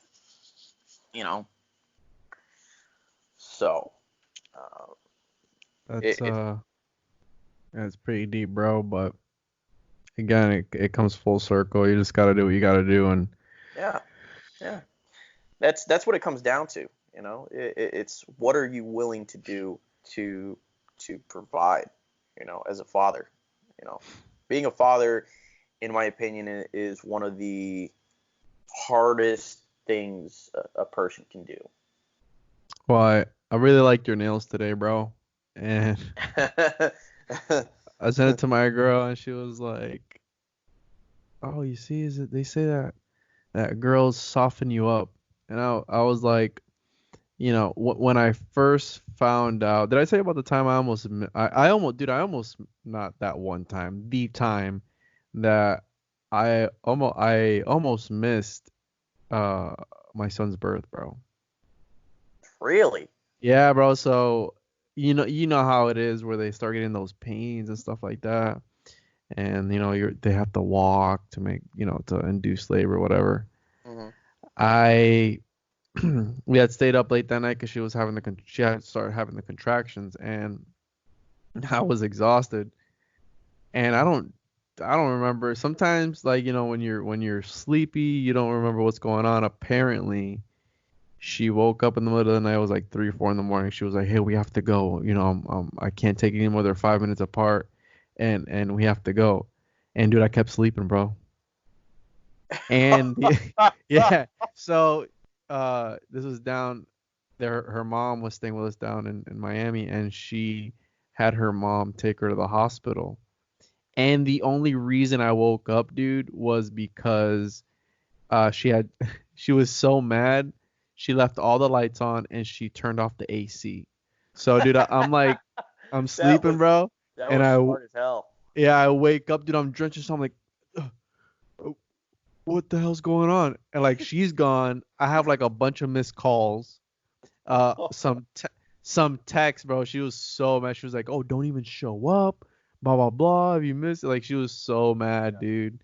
And yeah, that's the one time I almost missed it. But either way, I wasn't gonna miss it because she only dilated to a certain amount, and he was a cesarean because he had the cord wrapped around his neck. You push that kid back in there, like, "No, not ready yet. Let me go." And it's like, dude, did you look when your kids were being born? I delivered actually both of my kids myself. Damn, dude. So you looked. I pulled both of my Damn, kids. dude. I grabbed their heads and pulled them So out you of. you looked, bro. That's Yeah. She had a cesarean, and she got mad at me because I didn't look at her like cut open. I was like, why the hell would I want to see that? Because like they literally just You open know, you up. right. I guess the best way to describe it. So like I said, I don't think it'll be the same as like a C-section kind of thing. I scrubbed up, and I did I too. delivered. Yeah. Yeah, I delivered both of my kids, grabbed their head and pulled them out, and it's kind of like seeing that happen to a place you've been so familiar with. Seeing that happen to a place where you've been so familiar with and you've had so many good moments with. It's kind of like okay. Why? No, it's kind of like when you have a really fun dad, right? You have a really really fun dad, and it's just like, I'm playing catch with my dad, and he's such a good dude, and it's like, I love you, son. You're the best, and he's wholesome, and he comes home at 5, and Gary finally comes home, and then the wife, your mom, overcooks the chicken, and it's dry as the Sahara Desert.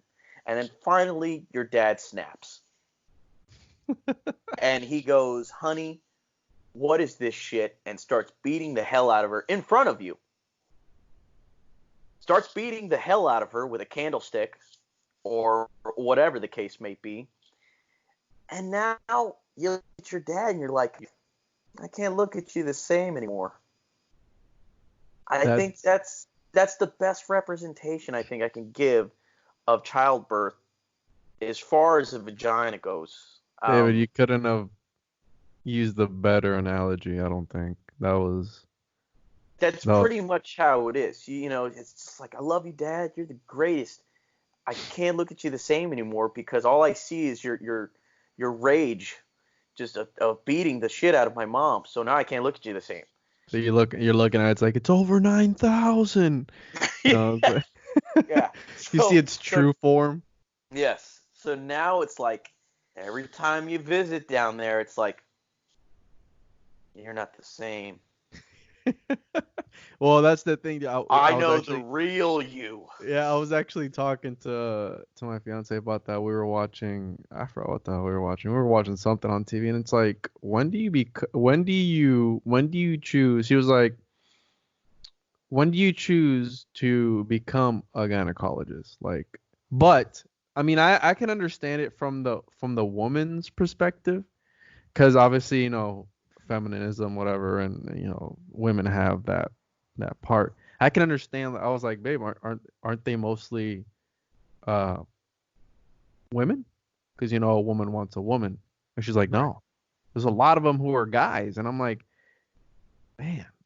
And it's not just for the sexual aspect of it. It's like, do you really, like, when you go to the gynecologist, it's not always good. So it's like, do these guys get off on that? Like, yeah. You know what I mean? I'll tell you, I think women don't give as much shit about, some person just looking straight into their vagina. Because let me tell you right now, okay, I'm pretty fearless when it comes to some stuff. But the moment, the doctor says, all right, Mr. Rodriguez, let's go ahead and take a look at those balls. I'm going to be like, Dr. Richardson, I don't think that's a good idea. I just met you, and I don't know if I feel comfortable. I might have testicular cancer. What are you gonna do, bro? When I they don't have want to you check touching my left ball. what are you gonna do when they have to check your prostate, bro? That's like the thing. Oh, that goes into the same category where it's like, you have to. I think it's looking towards the future where it's like, okay, after this is all over, I have to look another man in the face. I have to look him in the eyes and, realize that moments before our eye contact, you had your finger in my ass. It's like the guy that came up with that, dude. It's like, hey, doc, is there any other way we can do this? Uh, I no, man. Trust me, Peter, I wish there was. we got to get in there, man. We gotta know. We gotta go in. It's like, Yeah. but doc, come on. But no, I mean, I think nowadays, I think they can check your blood work. I don't know. Again, I'm not. I think you have to be 4 years. All I know is that women are a lot better about handling that stuff, I think, than guys. Yeah. You don't usually hear guys, women will say all the time, like, oh, I went to the gynecologist and, blah, blah, blah. They found out I have, fucking,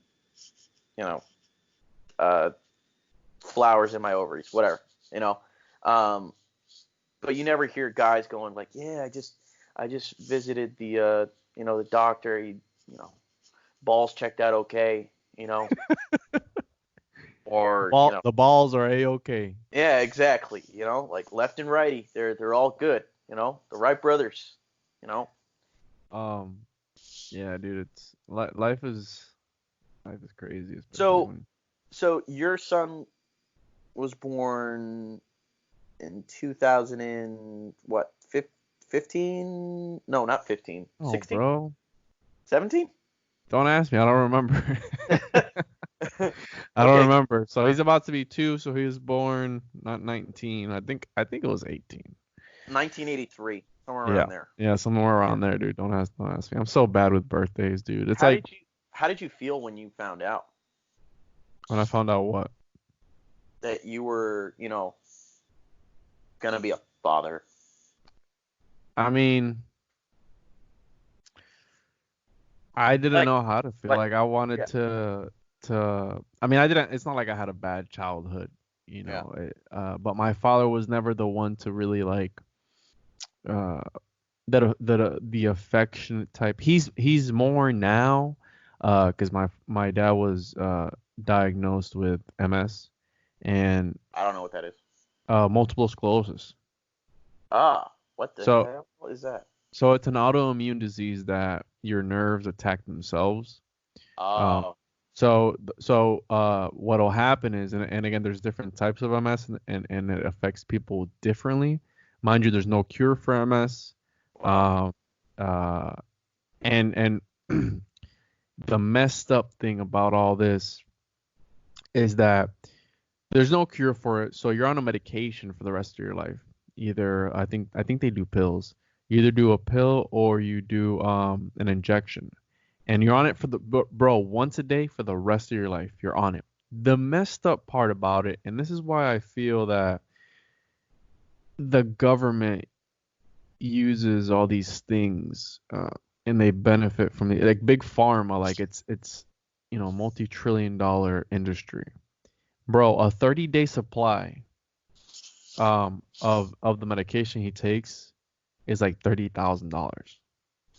Mind you, he's got insurance, but you know how many people have MS and you don't die from it. So what happens is the cells in the brain attack themselves, and again, it depending on the part of the brain that gets affected is how it's going to affect you. So in my dad's case, he had his right side affected, so it affected the left side of his body. So he was limp. He couldn't control his left side. Lost sensitivity. It's almost like having a stroke, but it's the body causing it on itself. So when that happened to him, and my dad's not super old. That's another thing. Like I know a lot of people that their parents are super old. My dad's only like 45, 46, something like that. Yeah. No. He's young. He's relatively young. So when he got this, and again, they don't know why this happens. They don't know why you get it. He thought he was gonna die. So ever since that happened, he changed his way of being, and I think a lot of people can relate to that, because a lot of, how they say you only learn the hard way, and it's like you live your life a certain way. And again, I'm a young guy, I'm not like super old, but you live your life a certain way, and not until something happens do you learn to appreciate things. So when that happened to him, he thought he was gonna die, Because mind you, they're telling you, dude, like, listen, dude, your brain is uh inflamed. Like, you got inflation in your brain, the cells and stuff. Your brain is literally wanting to pop out of your skull, Wow. because it swells up, inflammation. And they're telling you all this stuff. It's like, listen, what's gonna happen is, and my dad was smoking at the time. What's gonna happen is you're gonna have physical therapy, dude. They would tell him touch your nose with your left hand, and bro, Mhm. he'd poke his eye, or if he would go to touch you with his left hand, he'd hit you really hard because he could had no control over it. So he's seen all this Wow. stuff, and he's like, man, I'm gonna die. And ever since that, dude, he started being more, more involved with the family. And once I had my son, he's like all about it. And And that was his first grandchild, right? yeah, so coming from that, uh, coming from a dad who always provided for me. And again, I didn't have a bad childhood. I'm not saying that. A lot of people have had it way worse. Uh, I when I had my son, I was like, I want to do everything that I didn't have. So I didn't have that, Right. my dad playing catch with me, or my dad being involved with me in sports. I didn't have that, because He my dad never was, again, my dad never was taught always you, working. right? He never taught you like how to shave your balls and stuff the correct Exactly. way. Or Neither like did my dad. the sex talk and stuff, You like, know, you know how many times I've cut my balls? dude, you gotta get the Manscaped, bro. Oh, you have one of those? I keep Yeah, seeing things and I'm like, man, that's a dude, multi-million-dollar idea right there. dude, get it, bro. I, Dude, I was tired of nipping the sack. yeah, I was tired, and hopefully, I mean, who my knows? They might. Hopefully, if I say this, they'll sponsor me, dude. Manscaped, my if you're my listening. my balls look like a I a don't know. Iraq like I a don't want to know combat what they look veteran. like. They look like a combat veteran. They got like bullet holes in it and Nah, like dude, you nick can't marks. can't be doing that, bro. Get the Manscaped. I got it for actually. I mean, I took long. I got it for Christmas, dude. That was like one of the first things I told my Yeah. girl, dude. It's amazing. And have you heard the trailer of the show? What, Manscaped? No, my unofficial trailer. I I showed it don't to think I. you. Oh yeah. Yeah. Yeah. Well, guess Do, what? do, do, do, do. This is the one-on-one podcast. I use the same machine I use on my balls. I use it on my face, and I don't care, bro. Cause you know why? Cause they're my balls. And that's all that Right. matters. But if you had the option to suck your own dick, you wouldn't do it though. Uh, what came first, the chicken or the egg?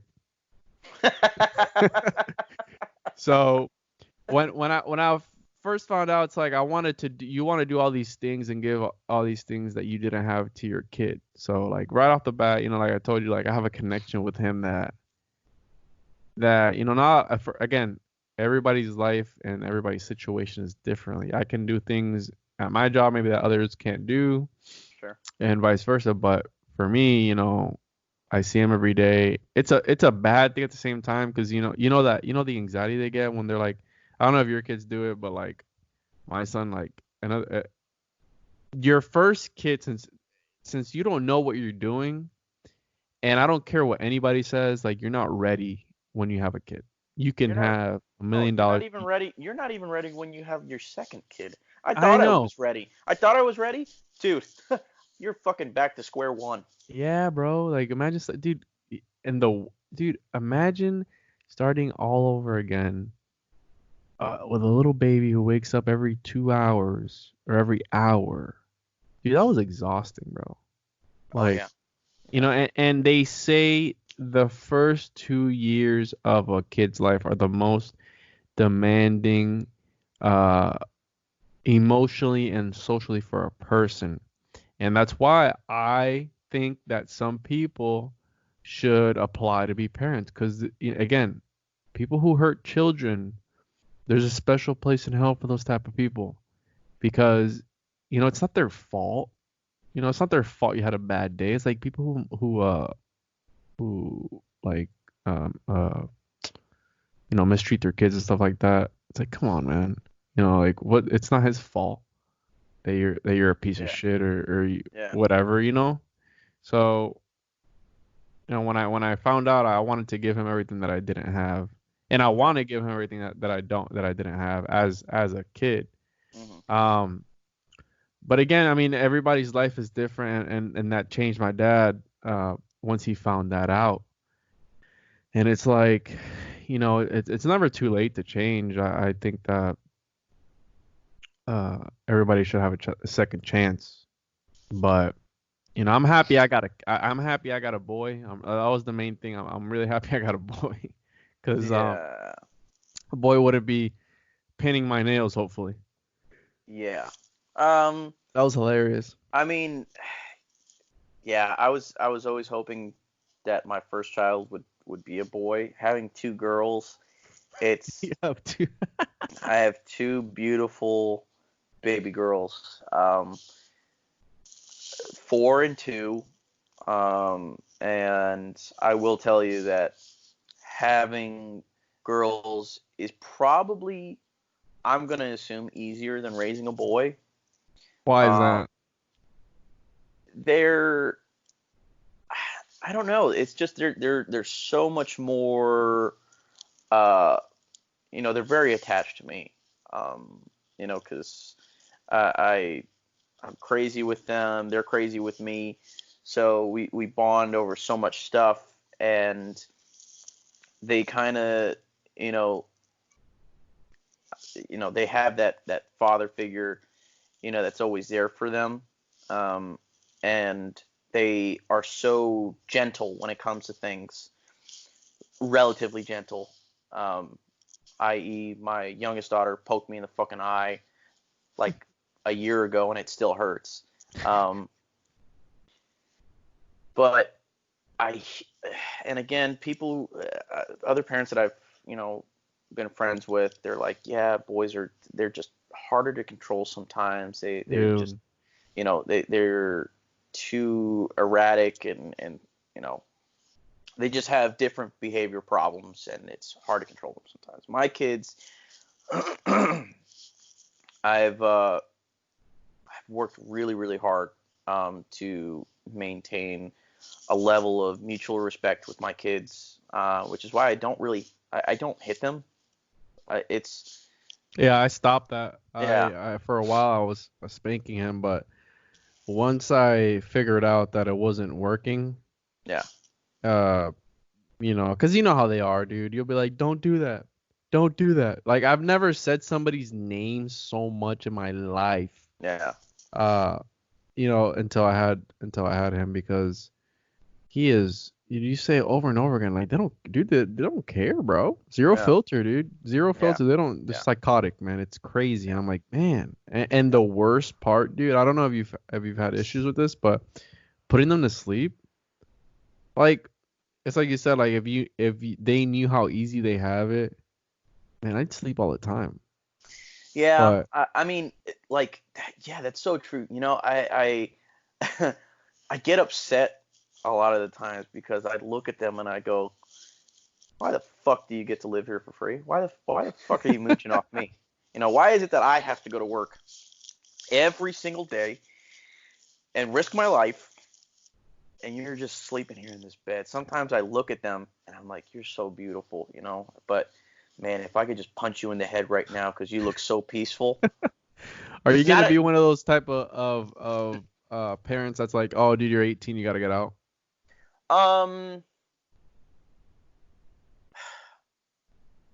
Yes and no. Um, I will.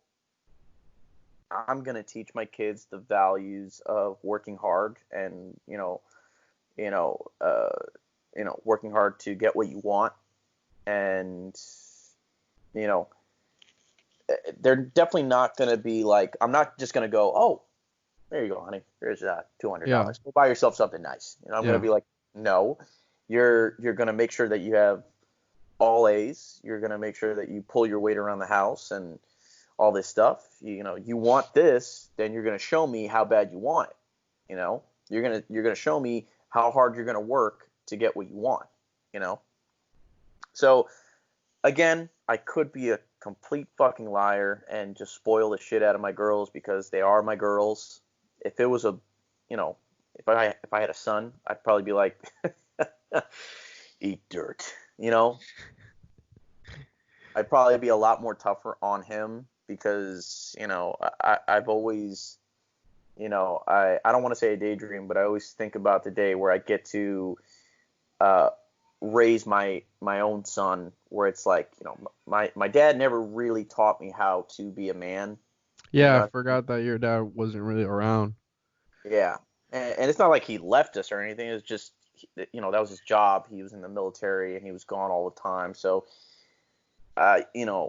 he just never was there for those really formative years for me, and not really taught me, how to treat a woman, or how to, shave, or any of those things that, you want to teach your son, So it gets me excited when, I think about the opportunity of raising a son, because there's just so much stuff that you want to, teach as a man, But at the same time, with girls, you're learning so much about a girl's world, and it's like, Jesus Christ, this shit is so complicated. That's why I didn't want one, man. Yeah. That's why I didn't want one. But it's you got lucky. It's a beautiful thing, and who knows? I'm not planning for another one anytime soon, because the way the world. But you'd be okay with the option. Yeah, but again, it changes you, and that's why I feel it's a different lifestyle. You have a lot of people who don't have kids and they're like super happy about it. Yeah, it's cool. It's cool to not have to have uh responsibilities, in a sense. But when are you gonna grow up? When are you gonna really, there's people who don't have kids all their life, and I feel it's a different experience, and it really shapes you and changes you, and the way you view things. And I never understood. I know somebody with 16 kids, bro.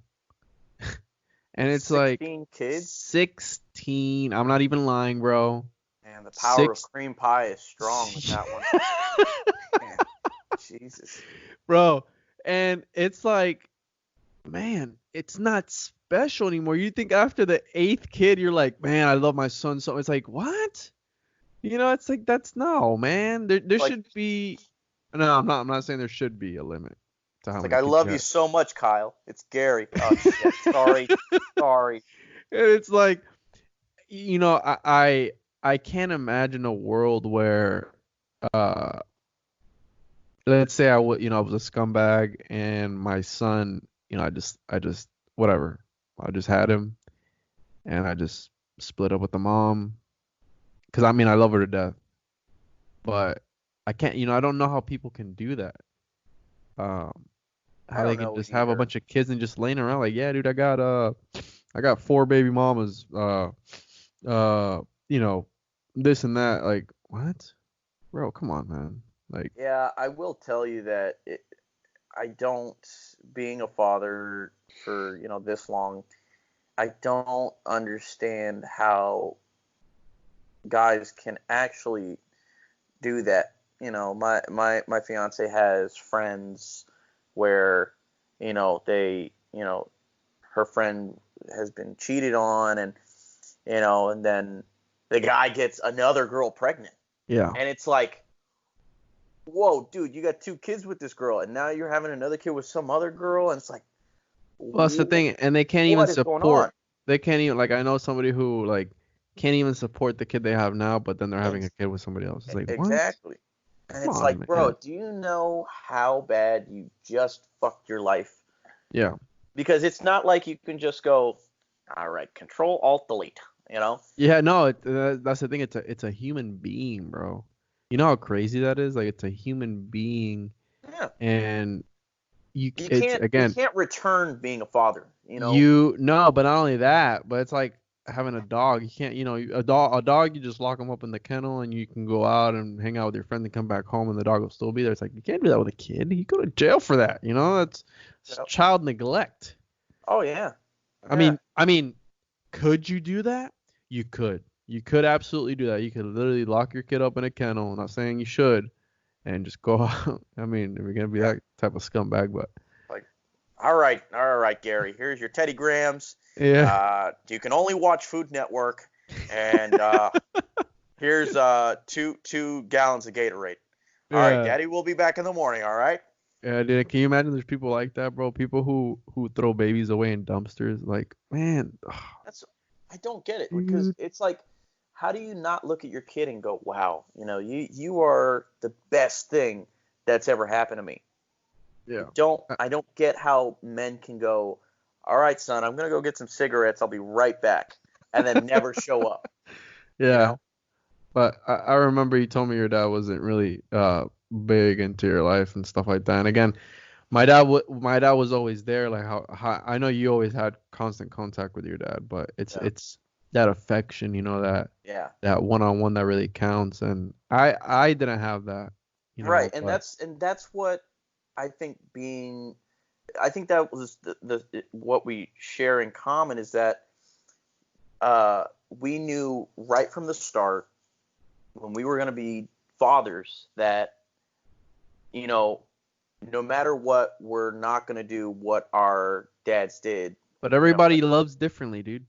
For That's the thing. sure. Yeah, Everybody for loves sure. differently. Yeah, for sure. So the way I show my affection towards whoever Yeah. doesn't necessarily mean the other person's gonna do the same thing. Yeah. And you see these shows, and again, it's conditioning from society. To they paint a picture. You see all these shows, happy family all together, and in reality, nowadays, dude, especially nowadays, you don't have people don't get married anymore, man. You got people who will, it's not like back then, people would get married super young and stay together for all these years. Like nowadays, like you live with the person, Have 16 kids with them. have 16 kids with them. No, but it's like 16 kids with like, I don't know how many different women. Oh, that's what I'm It's talking like, about right there. it's like 10 different women, bro. And like this guy's like the ugliest guy. I'm like, man, what? It's like, bam, here you go, baby. All right, I'll see you tomorrow. Yeah, but Psych. like, but And then the bam, women, here you go, like baby. the woman in that scenario, like, that's the thing. Like, you're gonna have to deal with that, bro. You're gonna have to like, men are dogs. Like, you're gonna have to deal with that, and that's like one of the things that they don't want to deal with. I'm like, man, I don't want to have to deal with that. But now I have to deal with the other side. Like, Men are the hey, dad. stupidest animals in all of existence. It's like, hey, dad, I got this chick pregnant. It's like, oh man, what? Like, what Was are you that his doing? react? Was that his reaction? No, I'm saying like once, like Oh, that's like I'm saying like my son oh saying yeah, it's, my dad was super happy because obviously it's it's the family, and I only have one other sibling, right. so it's like got to keep the family alive, but Yeah, it's a different thing, and it makes you want to be a better person and grow.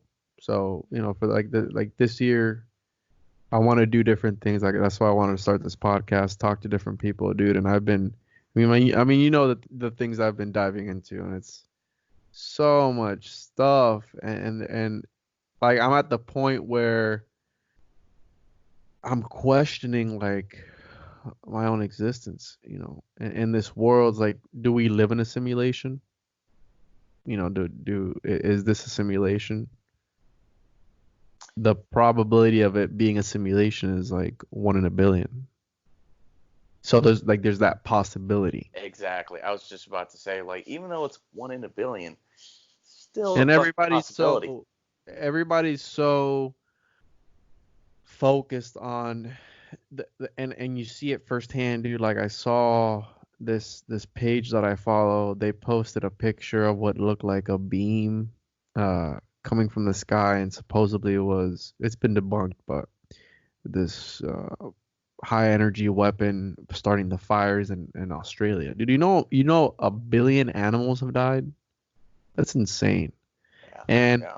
the comments were like, "Oh, stop posting this garbage. This is fake. They've already caught the people who did it. Blah blah blah. This and that." It's like, and then somebody else commented, "It's like, bro, how do you know that that's not a diversion from what's really happening?"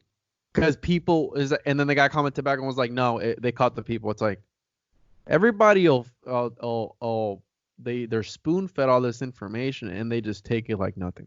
Oh yeah, no, the government said this. It's like, dude, the government's been caught lying so many times. and you believe everything they're saying to you. I say question everything, and that's the reason why. Again, I started this podcast. I'm gonna have people on, bro.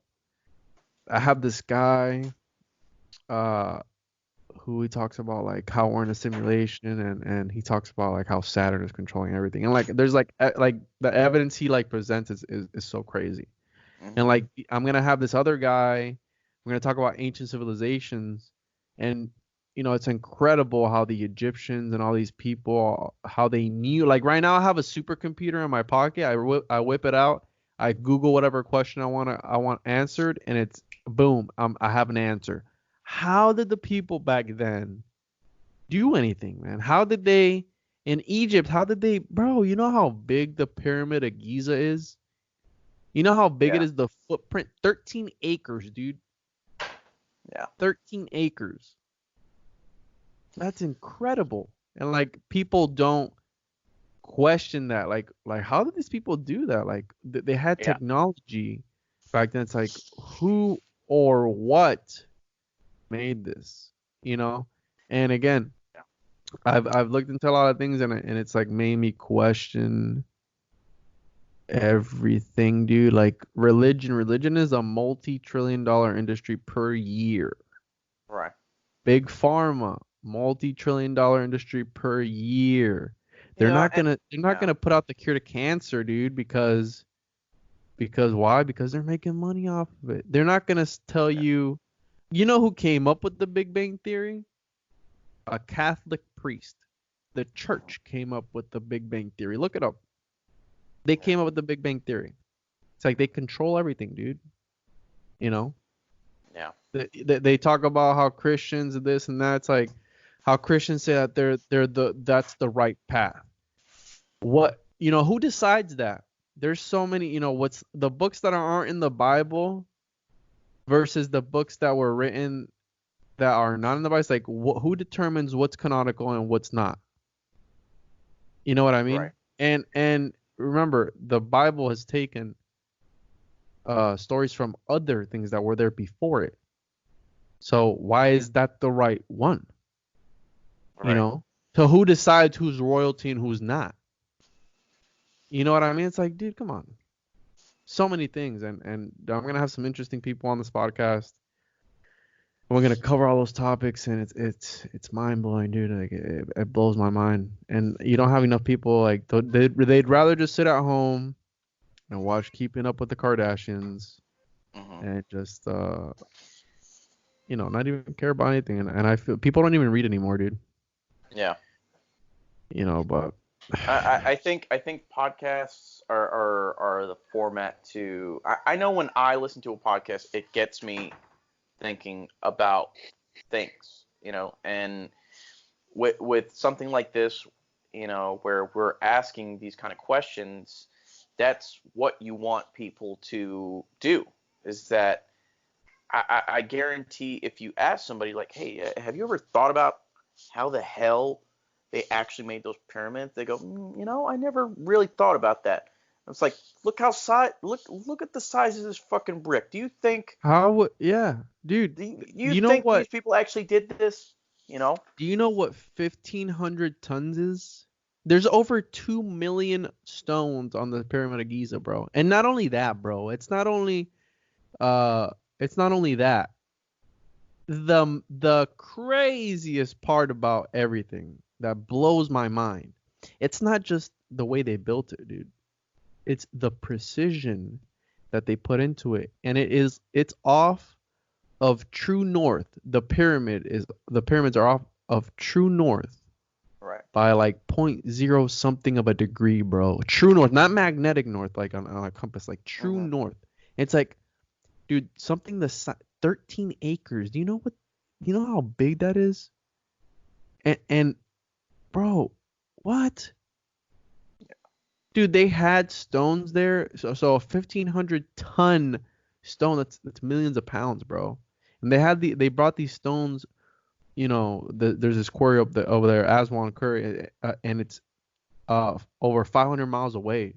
And in some other places, uh, they traveled even thousands of miles with this quartz that's only found in that quarry in that part of the world.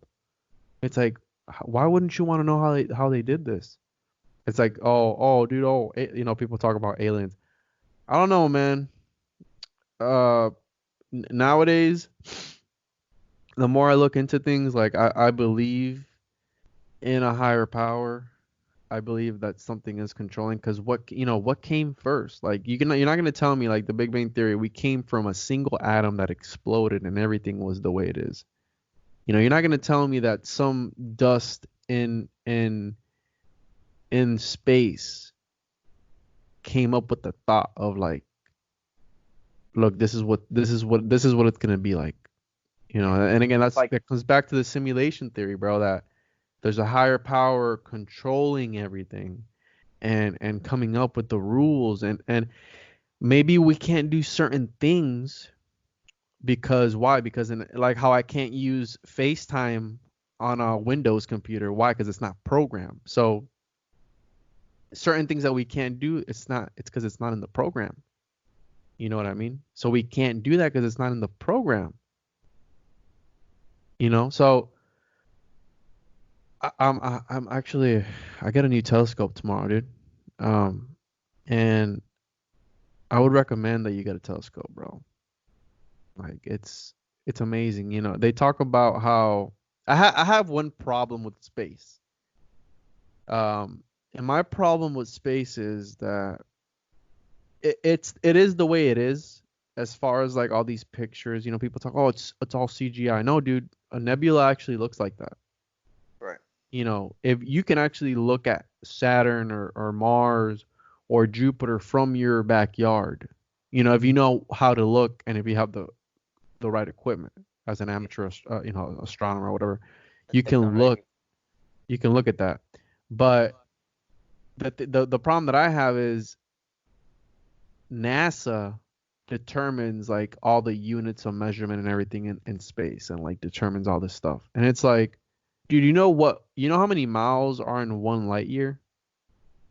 7 trillion miles. 7 trillion miles, bro. It's 1,000 miles from where I'm at to New York. Can you imagine 7 trillion miles, bro? What? Yeah. How do you know that? Yeah. I've looked at nebulas that are I don't know how many light years away, and I look at it through my telescope and I'm like, dude, it's right there. It's like, what? It's incredible.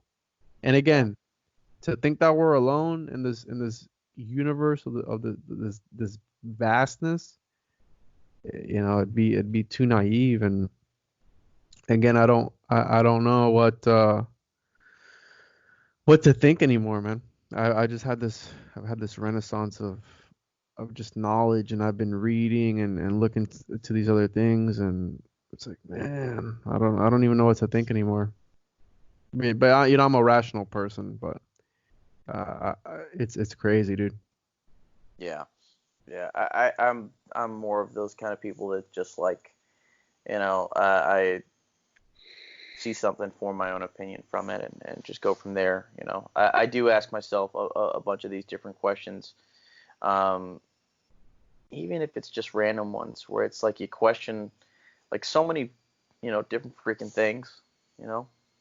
Um, but no, I totally get what you mean. I think you should do floating, bro.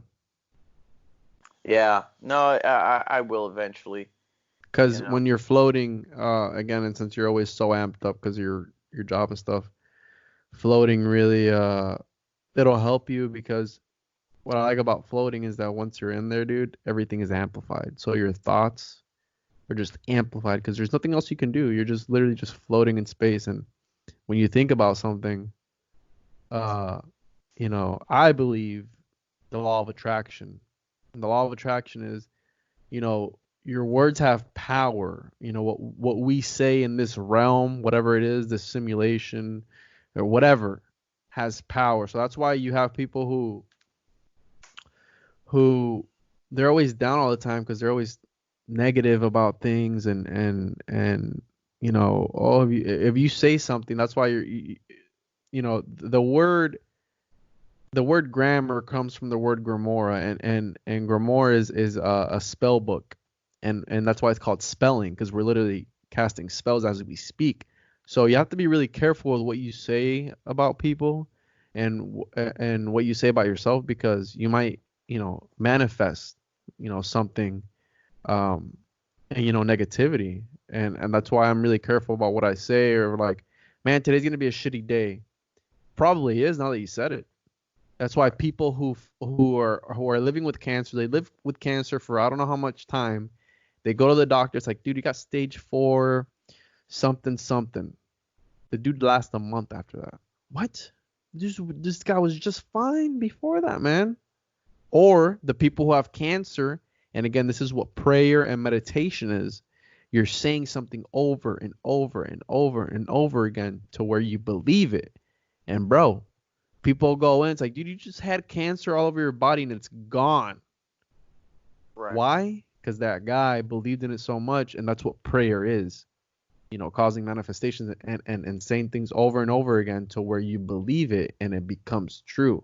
Again, doesn't work for everything, but hey, anything at this point is possible, dude. No, You know. it really is true. Um, But dude, we've been going for 2 hours. I don't know if you wanna end it on that note. And I really enjoyed this conversation. We really dove deep on what it is to have a family, and I know a lot of people don't have that opportunity. But just like everything in life, when you have it, I think you should make the best of it. And if anybody's gonna get anything from this episode, just this just two dads, just two friends just going back and forth, talking about life, and the little experiences that I've had, uh, just to to just make the best of it, and I take it day by day, dude. That's my motto. I live day by day. I don't think about what's gonna happen 2 months from now or 3 months from now, yeah. because tomorrow, the issue is that tomorrow's never promised. So No. Especially that's pretty much what I kind of do. Well, that's not what I kind of do. That is what I do whenever I'm faced with a decision. I kind of look at myself, and um, I kind of look at myself, and it's like, okay, the job that I do, it puts me at high risk for definitely fucking dying. yeah, So it's like, okay, you know, am I gonna regret, like, as I'm falling to my death, I'm gonna go, shit, I should have bought that bubble gum, you that's know? fucked up, dude. God Y- forbid that. Yeah, God forbid that happens, but it's like I don't want to be asking myself that question. I'm gonna be like, I've lived like such an awesome life, so I don't do too much thinking when I, do something. I don't really give too much thought, you know, when it comes to certain things, because it's like, I could be gone tomorrow, you know, and I don't want to, die with any sort of regret, whether it be a huge regret or a small one. If I want to do something, I'm just gonna do it, and you know, and that's with the job that I have right now, where it's such a high risk, high intensity job. But I think what people can take away from this is that, you know, like you said, tomorrow's never promised. So I think people need to stop looking at all the reasons not to do something, because there's going to be a million of them. Yeah, yeah, no, definitely, and again, it comes back to that cycle, dude. People don't want to make that jump because they're scared, and it's understandable. Sure. But at the end of the day, just remember, like, when you go, like when you pass away, when you die, whatever, what have you brought to the table that people are gonna remember you for? It's so crazy, man. Like how you, like, people, yeah, your family will mourn, but eventually they move on, and then they'll die. So your memory just What'd you contribute that really made you different and set you apart from everything? And Right. that's deep, man. Yeah. But yeah, dude. I had a lot of fun, man. Yeah. We should do this again, and when you come to Florida, we should sit down and talk about some more stuff. But I really appreciate you taking the time to talk to me today, and yeah, man, I had fun. Absolutely. Yeah. Yeah. Me too. Definitely. When we do a in-person podcast, we can dive in deep and you know really dig in deep, like deep with the deepening of deepness that comes with diving in deep to deep conversations. Right on, bro. Well, But yeah, I definitely had fun. It was good convo. yeah, dude. We'll go ahead and we'll end it there. Well, there you have it. Hopefully you stuck around this long. But again, just a conversation between two friends and two fathers. And again, thank you for the support. Follow us on social media at the Juan on Juan podcast.